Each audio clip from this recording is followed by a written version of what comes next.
Hello प्रिय विद्यार्थियों, देखिए सुप्रभात। हम आपके लिए जो आपका पीछे वाला टॉपिक था उसी टॉपिक को हम आगे की ओर बढ़ाते हुए चलते हैं। अर्थात जो हमारा पीछे वाला टॉपिक था वो था विद्युत जनरेटर। ठीक है, तो इसको हम आगे बढ़ाते हैं। इसके बारे में हमने कुछ आपको एक आध दो लाइन भी लिखाई थी, ठीक है, जिसको हम बोलते हैं यहाँ पर विद्युत जनित्र अर्थात इलेक्ट्रिक जनरेटर। हमने ये आपको बताया भी था और इसके हमने आपको उदाहरण भी दिए थे कि हम इसका उपयोग कहाँ करते हैं। ठीक है बेटा, तो उसको ध्यान से देखना, क्योंकि ये आपका इसमें से कई बार आपका 5 नंबर का क्वेश्चन भी बन करके आ जाता है, या इसकी कोई छोटी परिभाषा पूछ सकता है, या इसके बाद में हम यहाँ पर जैसे कि विद्युत जनित्र क्या होता है, क्या इसकी क्रियाविधि है और क्या इसकी कार्यप्रणाली है। ठीक है, तो यहाँ पर हम इसको समझने के लिए आपको एक आध दो क्वेश्चन इसके पीछे भी दिए हुए हैं आंकिक सवालों में कि प्रत्यावर्ती विद्युत जनित्र की आवृत्ति कितनी होती है। तो हम उसके बारे में यहाँ डिस्कस करेंगे। ये आपका ऑब्जेक्टिव क्वेश्चन है। इसके बाद में इसका आपको एक बड़ा क्वेश्चन इन्होंने दिया हुआ है कि प्रत्यावर्ती विद्युत धारा जनित्र क्या होता है, इसकी बनावट करते हुए या इसका सहचित्र वर्णन कीजिए, सहचित्र वर्णन कीजिए तथा इसके उपयोग भी लिखिए कि इसका उपयोग हम कहाँ करते हैं। तो यहाँ पर देखिए, जैसे कि यहाँ आपको स्पष्ट हो रहा है इलेक्ट्रिक और जनरेटर, इलेक्ट्रिक और जनरेटर, ये हमने आपको बताया था। इसके हमने आपको उदाहरण भी दिए थे। तो एक बार बेटा हम आपको दोबारा से समझा देते हैं, क्योंकि बीच में 2 दिन का गैप भी लग गया है, सॉरी 1 दिन का। इसके बाद में हम पिछली वीडियो में हमने आपको पीछे को 2-3 पॉइंट लिखाए थे, उन पॉइंटों को हम यहाँ पर दोबारा से रिपीट करते हैं। देखिए, तो सबसे पहला, यह एक ऐसी युक्ति है, क्या लिखेंगे, यह एक ऐसी युक्ति है। अब यह एक ऐसी, तो यह कौन, विद्युत जनित्र, एक ऐसी युक्ति है जो अब देखिए विद्युत और जनित्र, तो इससे हमें क्या मिलता है, यह एक ऐसी युक्ति है जो डीजल से चलती है। किससे चलती है बेटा, ये डीजल से। और इसमें क्या काम होता है, जबकि इसमें यांत्रिक ऊर्जा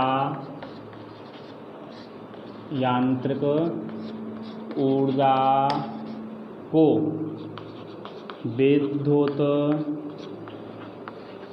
ऊर्जा में रूपांतरित, इसमें यांत्रिक ऊर्जा को विद्युत ऊर्जा में रूपांतरित किया जाता है। ठीक है, ये जो एक युक्ति है वो युक्ति किससे चलने वाली है बेटा, ये डीजल से। इसके बाद में हम यहाँ पर बात करेंगे कि इसमें जो मुख्य काम है इसका वो क्या है, वो आपका यांत्रिक ऊर्जा को विद्युत ऊर्जा में रूपांतरित कर देता है। इसके बाद में अब ये कैसे करता है, क्या इसकी बनावट है, वो हम इसको देखते हैं। तो उसको देखने के लिए हम यहाँ पर इसका एक चित्र बनाएंगे, और इससे पहले हम इसके यहाँ पर उपयोग भी लिख लेते हैं। क्या लिख लेते हैं, इसके उपयोग हमने आपको पिछली वाली वीडियो में बताए थे। पिछली वाली वीडियो में आपको समझाया था कि इसको उपयोग कहाँ कहाँ करते हैं, तो यहाँ पर हम उनको डायरेक्ट लिख लेते हैं। जैसे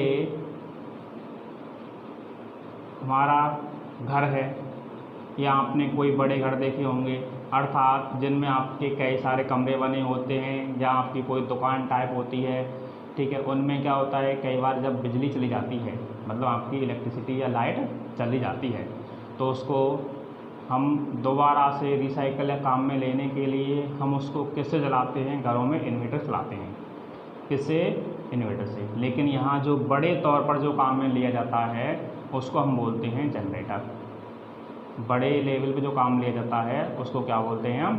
जनरेटर। तो इसका जो उपयोग है हम कहाँ करते हैं? बैंक के बाहर आपने रखा हुआ देखा होगा, ठीक है। तो यहाँ इसको हम कर सकते हैं बैंकों में, ठीक है। इसके बाद में शादी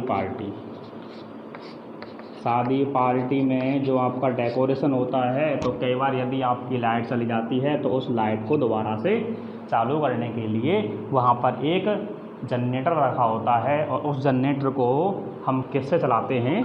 डीजल से चलाते हैं। और ये क्या काम करता है? यांत्रिक ऊर्जा को विद्युत ऊर्जा में रूपांतरित करता है।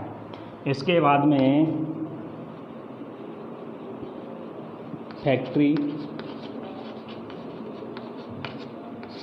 फैक्ट्री में, ठीक है, आपके स्कूल कॉलेज, ठीक है, स्कूल या आपके जो कॉलेज होते हैं बड़े लेवल के, तो वहाँ पर भी हम इस जनरेटर का उपयोग करते हैं। या हम एक बार बात करते हैं यहाँ पर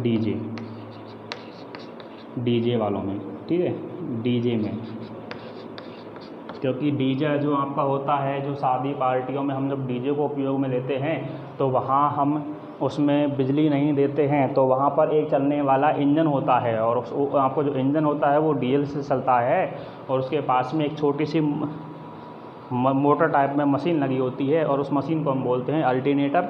और जब इन दोनों पार्टों को एक साथ जोड़ दिया जाता है तो उसमें आपकी बिजली उत्पन्न होती है, और वह बिजली इस उपकरण के द्वारा आपको प्राप्त की जाती है आदि। ये आपके यहाँ पर हो चुके हैं इसके उदाहरण। अब इसके बाद में हम जब इसकी संरचना पढ़ेंगे, इसकी रचना पढ़ेंगे, और ये जो आपका परिवर्तित होता है, ये किस में परिवर्तित होता है? प्रत्यावर्ती धारा। तो जनयंत्र जो आपका होता है वो आपका दो प्रकार का होता है, ठीक है। तो यहाँ पर हम इसका पहला प्रकार लेते हैं प्रत्यावर्ती धारा जनयंत्र। कौन सा लेते हैं? प्रत्यावर्ती धारा जनयंत्र। यहाँ लेते हैं इसके दो प्रकार होते हैं, तो एक आपका होता है प्रत्यावर्ती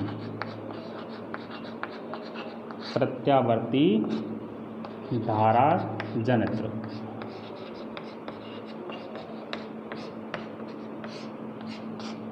अल्टरनेटिंग करंट जनरेटर। क्या बोलते हैं हम इसको? अल्टरनेटिंग करंट जनरेटर, ठीक है बेटा। तो यहाँ तक हमने ये इसका जो दूसरा होता है वो कौन सा होता है? दिष्ट धारा जनयंत्र होता है। कौन सा होता है? दिष्ट धारा जनयंत्र, ठीक है। आज थोड़ी जो आवाज़ है वो हम थोड़ी स्लो कर रखे हैं, क्योंकि बाहर अभी 10वीं क्लास के बच्चों का एग्ज़ाम चल रहा है, ठीक है। तो इसके कारण से थोड़ा बाहर आवाज़ नहीं जाए, इसलिए हमने थोड़ी स्लो आवाज़ कर रखी है, जिससे क्या है कि बाहर किसी विद्यार्थी को डिस्टर्ब नहीं हो, ठीक है। तो यहाँ पर देखिए प्रत्यावर्ती धारा जनयंत्र। अब जब हम प्रत्यावर्ती धारा जनयंत्र को पढ़ते हैं तो उसके हमने आपको उदाहरण यहाँ पर दे दिया है। अब हम पढ़ते हैं इसकी संरचना एवं बनावट, और इसमें जो आपको धारा परिवर्तित की जाती है वो कैसी होती है? प्रत्यावर्ती होती है, ठीक है। तो ये आप उतार लीजिए। इसके बाद में हम इसका चित्र बनाएंगे।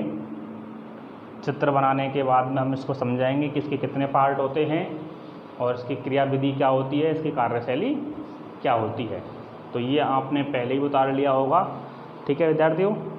अब इसके बाद में बेटा हम आगे चलते हैं, और जब आगे चलते हैं तो इसमें हम बोलते हैं प्रत्यावर्ती धारा जनयंत्र। जो आपका प्रत्यावर्ती धारा जनयंत्र है, इसको हम मिटाने के बाद में दोबारा से इसको शुरू करते हैं। उतार लिया होगा आपने ये, ठीक है। अब देखिए, अब यहाँ हम बात करेंगे प्रत्यावर्ती धारा जंत्र की प्रत्यावर्ती धारा जंत्र, इसका जो नाम होता है अल्टरनेटिंग करंट।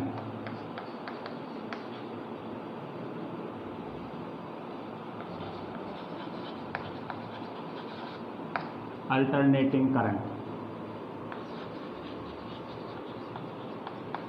इलेक्ट्रिक जनरेटर,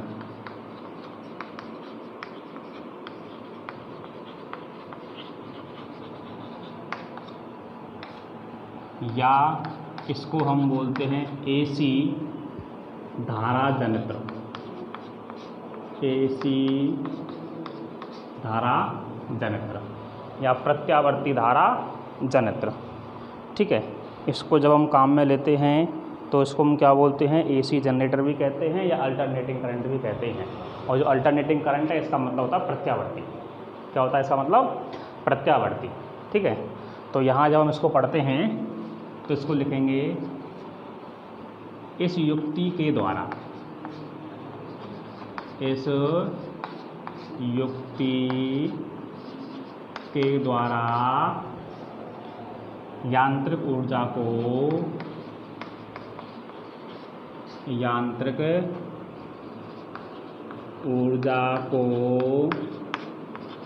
प्रत्यावर्ती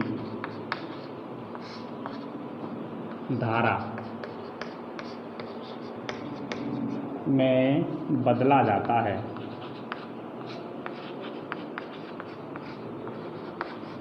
किसमें बदला जाता है? इसको प्रत्यावर्ती धारा में बदला जाता है या प्रत्यावर्ती ऊर्जा में बदला जाता है। ठीक है, और ये चलने वाला किससे है?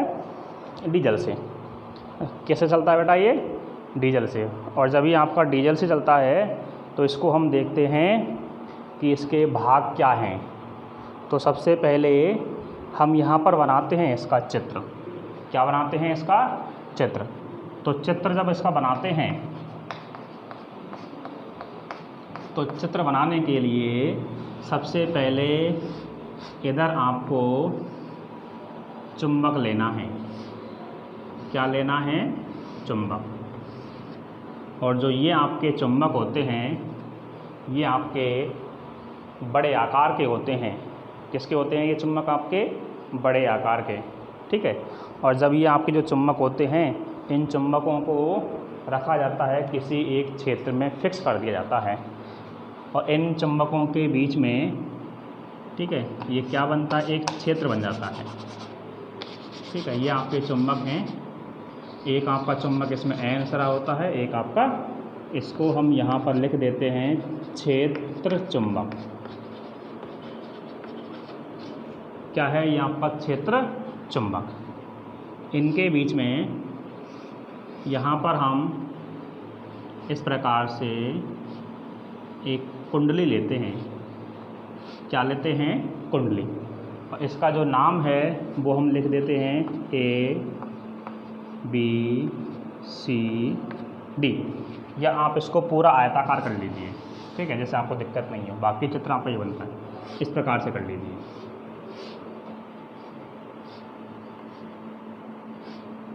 ठीक है, ये आपकी आयताकार कुंडली होती है। और जब हम इसका नामकरण करते हैं तो नामकरण हम यहाँ पर देते हैं इसका A, B, C और D।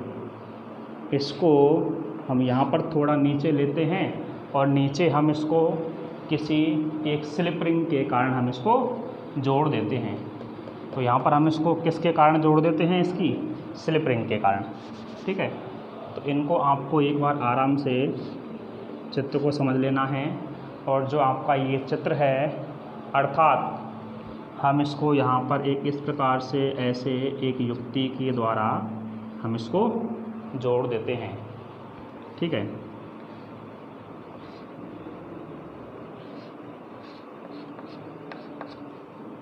इसको हम बोलते हैं S1 S2। ये आपका स्लिप रिंग फर्स्ट है और ये आपका स्लिप रिंग सेकंड, अर्थात हम इसको बोलते हैं सर्पी वलय। क्या बोलते हैं हम इसको? सर्पी वलय।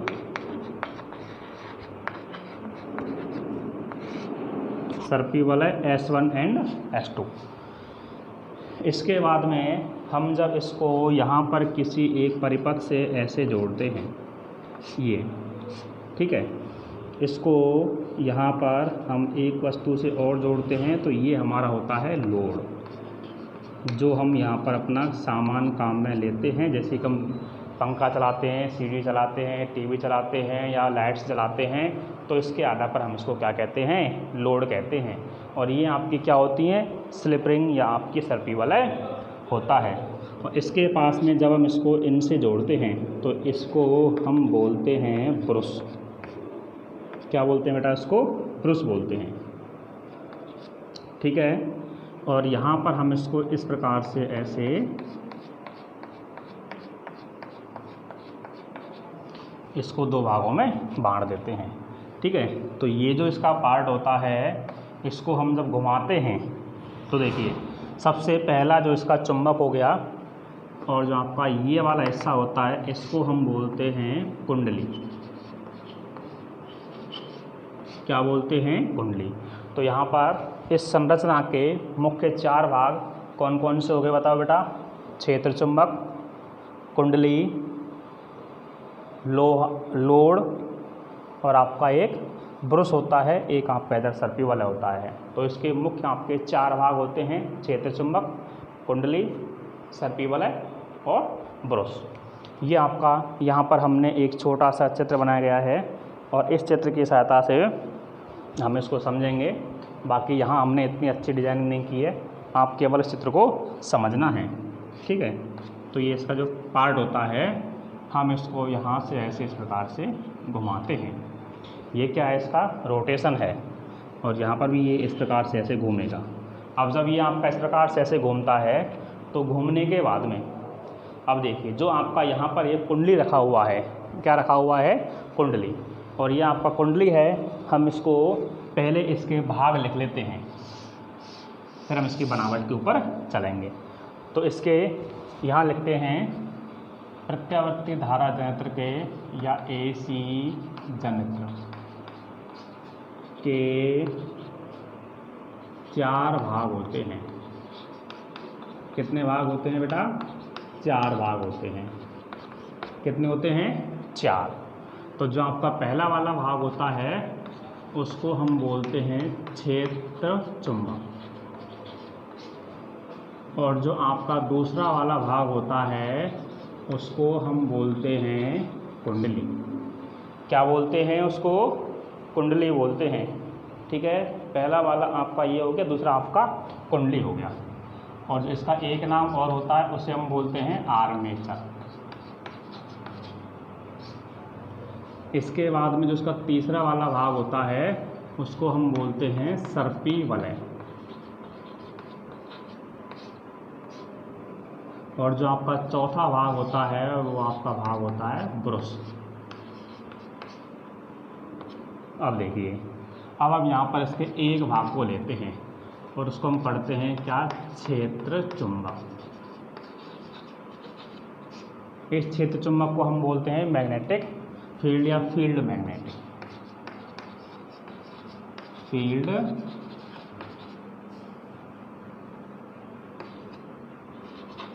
मैग्नेट।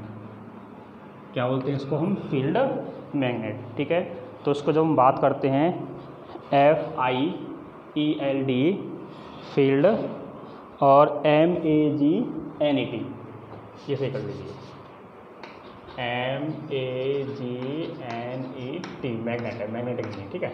यहाँ पर क्या होता है, फील्ड मैग्नेट दिया हुआ है। अब हम जब इसके बारे में पढ़ते हैं तो सबसे पहले ये चुंबक बड़े आकार के होते हैं। ये चुंबक कैसे होते हैं, बड़े आकार के या शक्तिशाली होते हैं। ये हम कह सकते हैं ये दोनों चुंबक बड़े आकार के शक्तिशाली, बड़े आकार के शक्तिशाली होते हैं। अब इसके बाद में हम यहाँ पर एक बात और करते हैं इन चुंबकों के 2 सिरे होते हैं। कितने सिरे होते हैं? 2। यहाँ चुंबक के N व S 2 सिरे होते हैं, 2 सिरे होते हैं, जिसके कारण एक बड़ा चुंबक क्षेत्र बन जाता है। यहाँ लिखते हैं जिसके कारण एक बड़ा चुंबकीय क्षेत्र बन जाता है। क्या बन जाता है? एक बड़ा चुंबकीय क्षेत्र बन जाता है। अब देखिए यहाँ पर हमने आपको चुंबक कितने लिए हैं? 2 लिए हैं। कितने लिए हैं बेटा? 2 लिए हैं, और उनका हमने नाम क्या दिया है? N और S दिया हुआ है। तो आपको चित्र में सबसे ऊपर आपको ये 2 चुंबक दिए हुए हैं, ठीक है। ये आपके दोनों क्या हैं? चुंबक हैं। और जब ये आपके दोनों चुंबक हैं, इसके बाद में हम आगे का भाग इसे उसमें दूसरा लेते हैं। वो क्या लेते हैं? कुंडली या आर्मेचर। क्या लेते हैं? कुंडली या फिर आर्मेचर। कुंडली या आर्मेचर अर्थात जो आपका कुंडली होता है, इसको यहाँ पर हम बोलते हैं कॉइल भी कह सकते हैं, ठीक है, या फिर हम इसको आर्मेचर कहते हैं। तो क्या कहते हैं इसको बताइए? कॉइल या आर्मेचर। या तो हम इसको कॉइल कहेंगे, और यहाँ पर और जो इसका दूसरा नाम होता है वो क्या होता है? आर्मेचर होता है। ये किससे बनी होती है? यहाँ पर कच्चे ढलवा लोहे से बनी हुई प्लेट के ऊपर एक तांबे के तार को लपेटा जाता है। जैसे हम यदि आपको यहाँ पर बात करते हैं, देखिए जैसे कि इसमें कच्चा लोहा होता है, उसके ऊपर इसको लपेटा जाता है, और ये जो कुंडली होती है वो किसकी बनती है? तांबे के तार की बनती है। किसकी बनती है? तांबे के तार की। तो यहाँ लिखते हैं ये कच्चे लोहे के ढांचे पर बनाई जाती है। यह कच्चे ढलवा लोहे के ढांचे पर एक तांबे के तार से लिपटी हुई, तांबे के तार से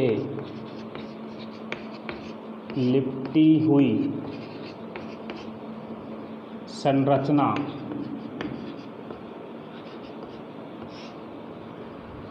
होती है। अर्थात ABCD एक आयताकार, देखिए ABCD कैसी है? एक आयताकार कुंडली बनाई जाती है।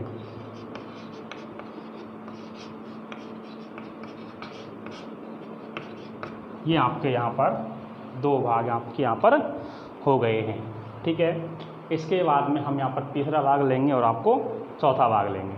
तो इसके बाद में हम इसको एक बार और समझ लेते हैं, क्योंकि फिर हमें ये मिटाना पड़ेगा, तब जा कर के हमें उधर इसको समझाना होगा, ठीक है। तो बेटा इसको एक बार समझ लीजिए, फिर हम इसको मिटा देते हैं, या आपको उतार लेना है पहले।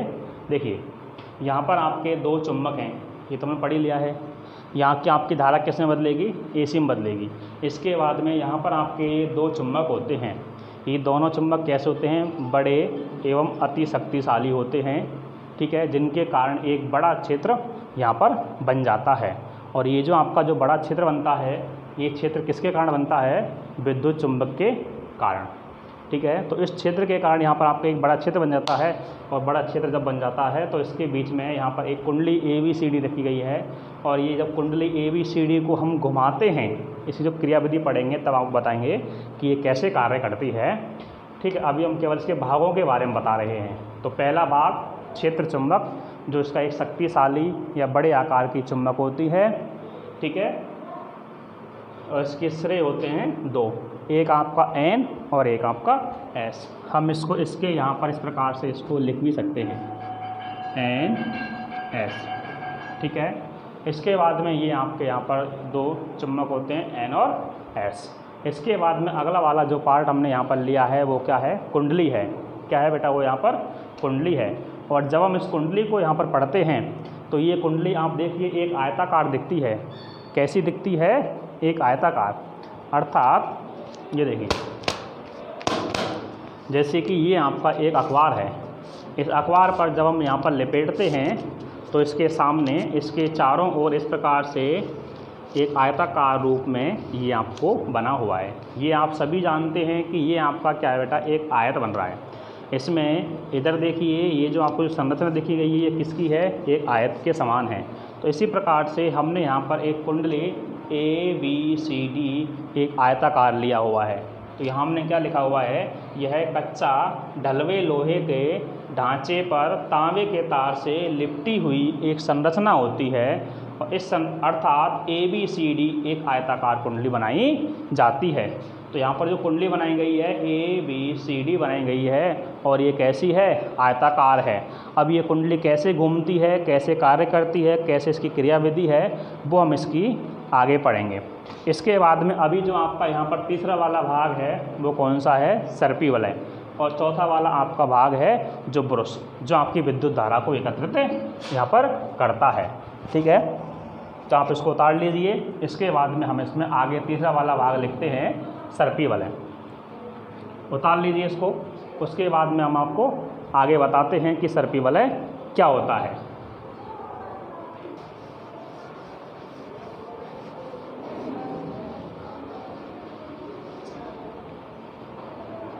अब देखिए, इसका जो हम यहाँ पर तीसरा वाला भाग लेते हैं वो आपका भाग रखा गया है सर्पी वलय, और इसको हम बोलते हैं स्लिप रिंग बोलते हैं, SLIPRING, स्लिप रिंग।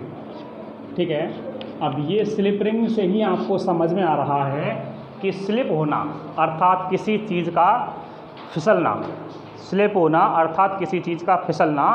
तो यहाँ पर हम जो इस कुंडली को देख रहे हैं कि ये आपकी क्या होती है? ये एक छोटी सी इसमें जो कटोरी टाइप में संरचना है, ये किसकी बनी हुई है? सर्पी वलय दिए हुए हैं इसमें 2। ये आपका सर्पी वलय S1 है और ये आपका सर्पी वलय S2 है। और जब ये आपको इस प्रकार से इसमें कुंडली का जो A भाग इधर जुड़ा हुआ है, D भाग इसका इधर जुड़ा हुआ है, तो जैसे जैसे ये घूमता है तो इसके ऊपर से जो कार्बन लगा होता है, जो आपका ये वाला कार्बन है, वो इसके ऊपर से हल्का हल्का घिसता हुआ इसके ऊपर मूव करता है। ठीक है, तो इसको हम लिखते हैं, यहाँ आपके सर्पी वलय कौन कौन से होते हैं? S1 और S2। ठीक है, तो लिखिए बेटा इसको, कुंडली के सिरे A व D। देखिए A वाला सिरा आपका ये आ रहा है, D वाला सिरा आपका ये आ रहा है, और ये कौन से सर्पी वलय से जुड़े हुए हैं? S1 से। तो यहाँ लिखते हैं, यहाँ सर्पी वलय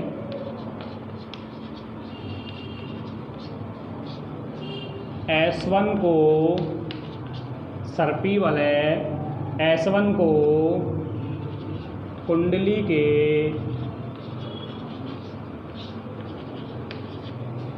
A व D भाग से जोड़ा गया है। किससे जोड़ा गया है बेटा? यहाँ पर इसको देखो, A को यहाँ जोड़ा गया है, इसी पर आपको कौन सा जोड़ा गया है? यहाँ पर हम बात करते हैं तो आपका D भी इसी में जुड़ा हुआ है। ठीक है, तो इस चित्र के आधार पर जब हम यहाँ पर आगे चलते हैं तो जो आपको सर्पी वलय स्लिप रिंग दी हुई है, ठीक है, इसके बाद में हम इसको यहाँ पर करते हैं, इसमें 2 सर्पी वलय दिए हुए हैं। कितने दिए हुए हैं बेटा यहाँ पर? 2, S1 और S2। इस पार्ट को हम आगे बढ़ाते हैं। इसमें क्या लिख लीजिए? संरचना में या चित्र में भी कह सकते हैं, 2 सर्पी वलय होते हैं जो S1 व S2 से दर्शाए हुए हैं। ये किससे दर्शाए गए हैं? S1 व S2 से। देखिए चित्र में, तो ये आपको 2 कितने दिए हैं? क्षेत्र चुंबक। उसके बीच में क्या रखा हुआ है? कुंडली ABCD। तो A को किससे जोड़ा गया है? सर्पी वाले S1 से। D को भी किससे जोड़ा गया है? सर्पी वाले S1 से। और यहाँ पर आपके कितने सर्पी वाले दिए गए हैं? S1 और S2, जिसमें आपका लोड का दूसरा वाला भाग अर्थात हमें जो चलाना है उसका दूसरा वाला भाग जोड़ा गया है। ठीक है। अब इसके बाद में हम यहाँ पर चलते हैं इसके आगे की ओर। तो देखिए, ये जो आपके सर्पी वाले होते हैं ये कुंडली के साथ में धीरे धीरे उसमें मूव करते हैं अर्थात घूमते हैं। ये सर्पी वाले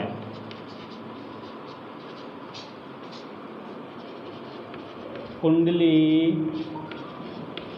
के साथ घूमते रहते हैं। इसके बाद में हम यहाँ पर आगे जो चौथा वाला भाग है वो आपका रखा गया, कौन सा? ब्रुश रखा गया है, अर्थात BRUSH। ब्रुश आप सभी जानते हैं कि ये आपका सफाई का कार्य करता है। किसका कार्य करता है? सफाई का। ठीक है।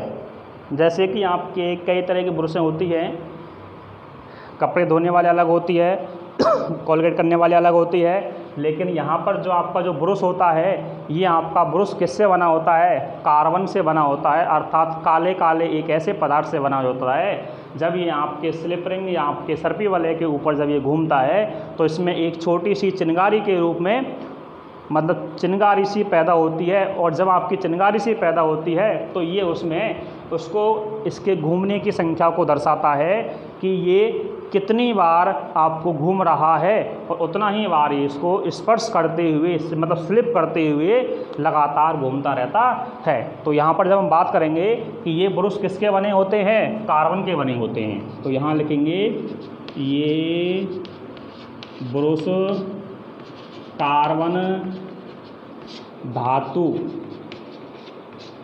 के बने होते हैं। अब ये किससे जुड़े हुए हैं? एक आपका S1 से जुड़ा हुआ है और दूसरा आपका S2 से जुड़ा हुआ है। ये S1 व S2 से जुड़े रहते हैं। और जो इसका मुख्य काम क्या होता है? मुख्य काम इसका ये होता है कि ये हमें AC या प्रत्यावर्ती धारा प्राप्त करके हमें देता है। तो हम ये प्राप्त कहाँ से करता है? ये सर्पी वाले से। और hमें देता कहाँ पर है? ये लोड के रूप में। ठीक है। तो यहाँ लिखेंगे इसके द्वारा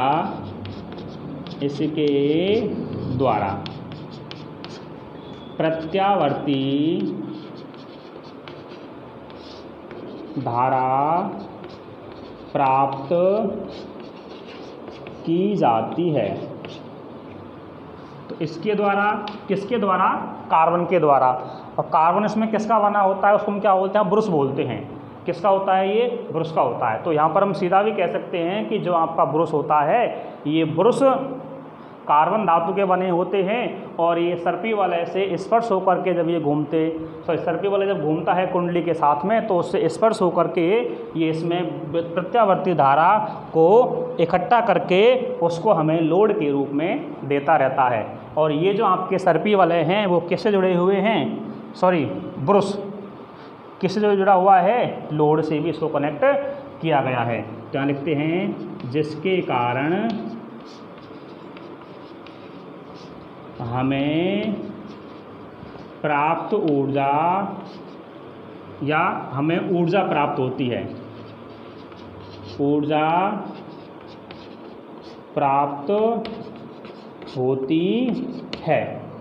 और यही ऊर्जा जो आपकी हमें यहाँ पर प्राप्त होती है, इस ऊर्जा को ही हम यहाँ पर काम में लेते हैं। तो ये तो बेटा इसके 4 भाग हो गए।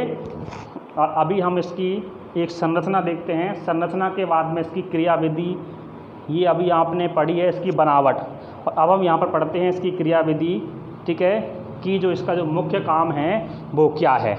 तो देखिए, जैसे कि ये आपकी क्रियाविधि पढ़ते हैं तो ये आपकी एक आयताकार कुंडली है। देखिए, इसको ऐसे करते हैं तब भी ये आयताकार है, और इसको ऐसे करते हैं तब भी ये आयताकार है। इसका ये सिरा आपको A, B, C और D, इसके इधर कोई चुम्बक रखा हुआ है, इसको इसके इधर भी एक चुम्बक रखा गया है। इसका हमने यहाँ पर नाम दिया है S सिरा और इसको दिया हुआ है N सिरा, अर्थात आपके 2 यहाँ पर आपके चुम्बक दिए हुए हैं। अब ये देखिए, चुम्बक तो आपके जैसे हैं वैसे ही फिक्स हैं, चुम्बक आपके घूमेंगे नहीं।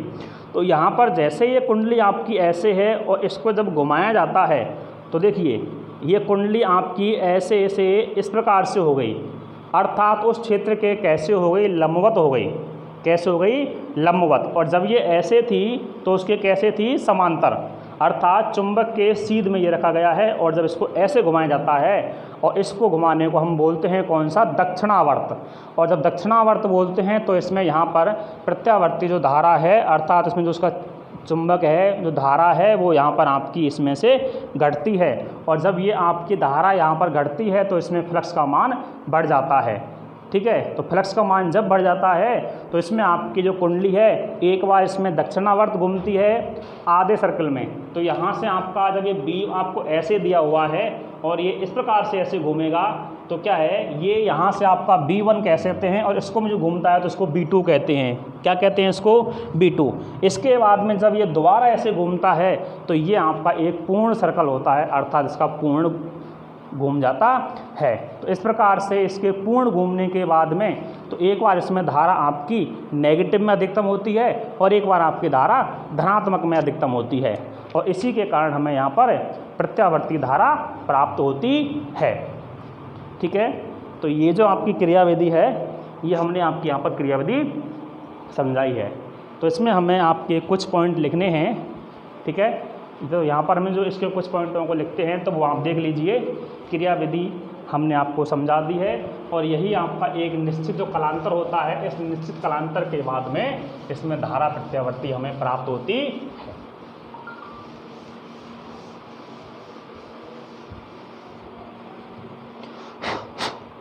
इसके बाद में जो यहाँ पर इसकी क्रियाविधि है, तो क्रियाविधि को देखने के लिए हम यहाँ पर कुछ आपको 2-4 पॉइंट लिखवाते हैं, अर्थात हम इसकी कार्यविधि या क्रियाविधि उसको बोलते हैं। क्रियाविधि,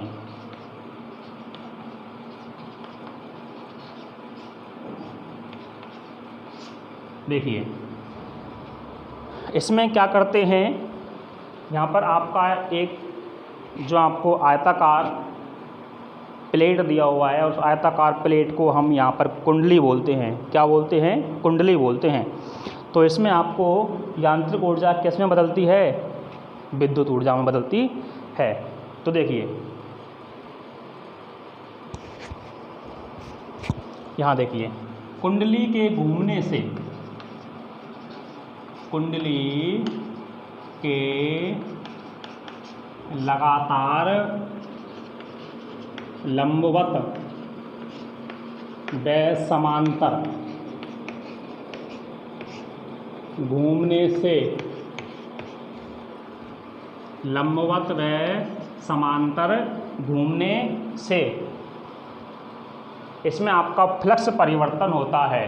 क्या परिवर्तन होता है इसमें, फ्लक्स परिवर्तन होता है। तो चुंबकीय फ्लक्स में घूमने से, चुंबकीय फ्लक्स लगातार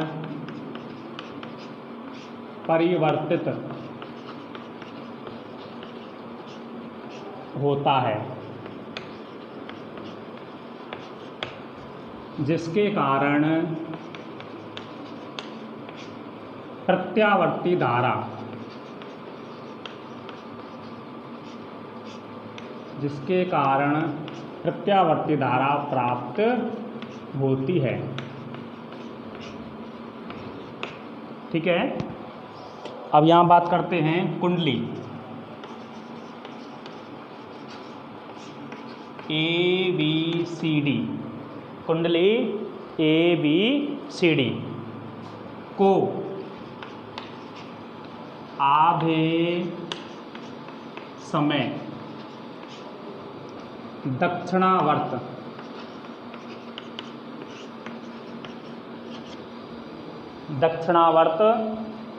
B1 से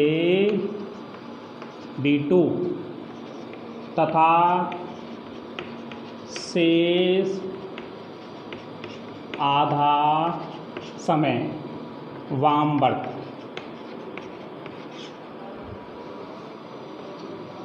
B2 से B1 की तरफ घुमाया जाता है। ठीक है, तो पहले हम इसको घुमाते हैं B1 से B2 और उसके बाद हम दोबारा घुमाते हैं इसको B2 से B1। अब फ्लक्स का परिवर्तन हमने यहाँ बता दिया है और उसको हम दोबारा नहीं लिखेंगे कि जिसके कारण आपका फ्लक्स परिवर्तन होता है। अब देखिए, इसके प्रथम कालांतर में, प्रथम दक्षिणावर्त में धारा का मान अधिकतम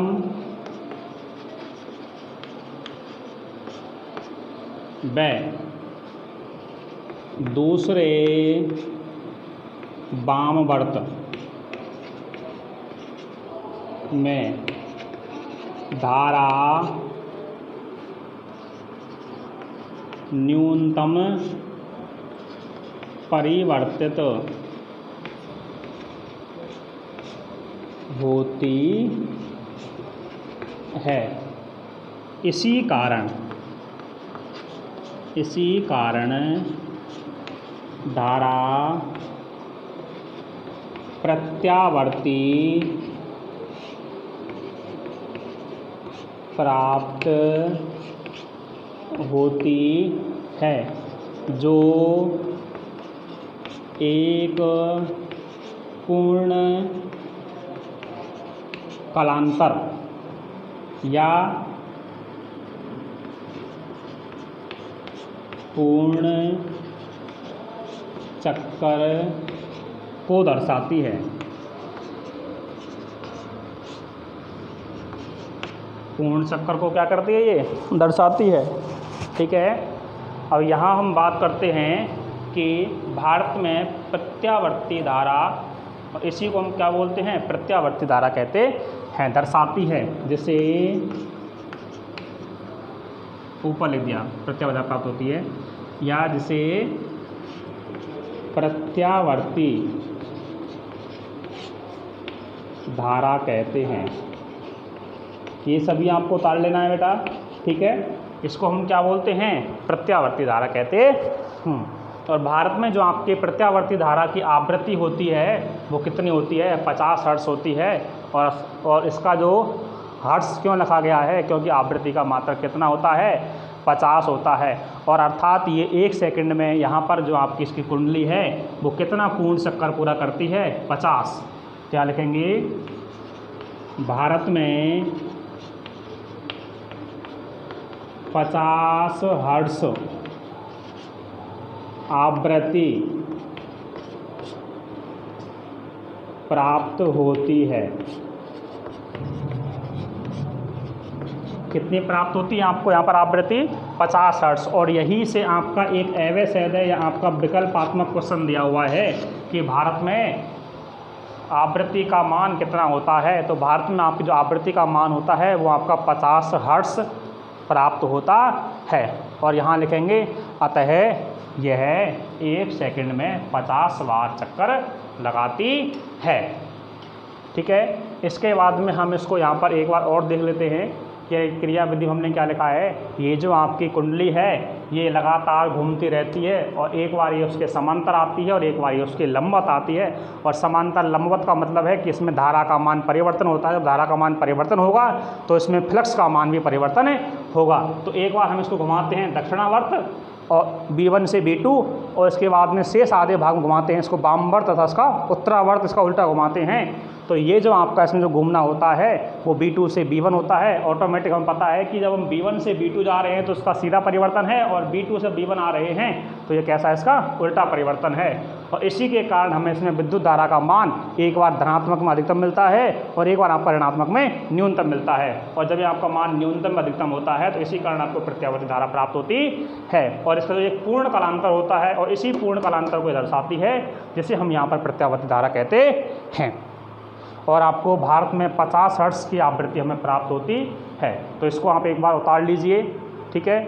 और फिर भी यदि किसी को कोई परेशानी हो तो कमेंट में आपको लिख देना है। धन्यवाद।